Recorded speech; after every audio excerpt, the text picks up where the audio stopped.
കൊല്ലം ജില്ലാ ക്രിക്കറ്റ് അസോസിയേഷന്റെ നേതൃത്വത്തിൽ അഞ്ചൽ ഈസ്റ്റ് സ്കൂളിൽ ഒരു മാസക്കാലമായി നടക്കുന്ന സമ്മർ ക്രിക്കറ്റ് കോച്ചിംഗ് ക്യാമ്പ് സമാപിച്ചു. 40 ആൺകുട്ടികളും 15 പെൺകുട്ടികളുമാണ് ഈ ക്യാമ്പിൽ പങ്കെടുത്തത്.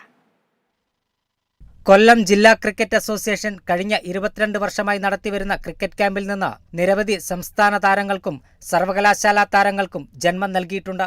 15 വയസ്സിന് താഴെ പ്രായമുള്ള കുട്ടികൾക്ക് പ്രാധാന്യം നൽകിക്കൊണ്ട് നടത്തുന്ന ക്യാമ്പിൽ ജില്ലയുടെ കിഴക്കൻ മേഖലയിലെ വിവിധ വിദ്യാലയങ്ങളിൽ നിന്നായി 65 കുട്ടികൾ പങ്കെടുത്തു. സമാപന യോഗം ജില്ലാ ക്രിക്കറ്റ് അസോസിയേഷൻ സെക്രട്ടറി സജികുമാർ ഉദ്ഘാടനം ചെയ്തു. പല സ്ഥലത്തും പേരൻസിൻ്റെ നിർബന്ധം കൊണ്ട് ഇങ്ങനെ സമ്മർ ക്യാമ്പുകളും മറ്റ് ക്യാമ്പുകളും എന്തെങ്കിലും സ്പോർട്സ് ചെയ്യണമെന്നും പറഞ്ഞുകൊണ്ട് വരുന്ന ആൾക്കാരുണ്ട്.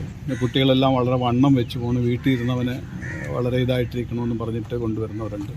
നിങ്ങൾക്ക് താല്പര്യത്തോടെ നിങ്ങളുടെ ഇൻട്രസ്റ്റോടെ വന്നാൽ മാത്രമേ നിങ്ങൾക്ക് ഈ ഗെയിമിൽ എന്തെങ്കിലും കോൺട്രിബ്യൂട്ട് ചെയ്യാൻ പറ്റുള്ളൂ.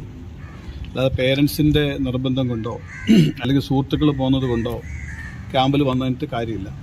നിങ്ങൾക്ക് ഈ ക്രിക്കറ്റിനെ ഇഷ്ടപ്പെടുകയും ക്രിക്കറ്റിൽ കൂടി നമുക്ക് എന്തെങ്കിലും ആവണമെന്നൊരാഗ്രഹം ഉണ്ടെങ്കിൽ മാത്രമേ നിങ്ങളിത് ചെയ്തിട്ട് കാര്യമുള്ളൂ. കൊല്ലം ജില്ലാ ക്രിക്കറ്റ് അസോസിയേഷൻ മുൻ സെക്രട്ടറി ബിജു ബംഗ്ലാവിൽ അധ്യക്ഷത വഹിച്ചു.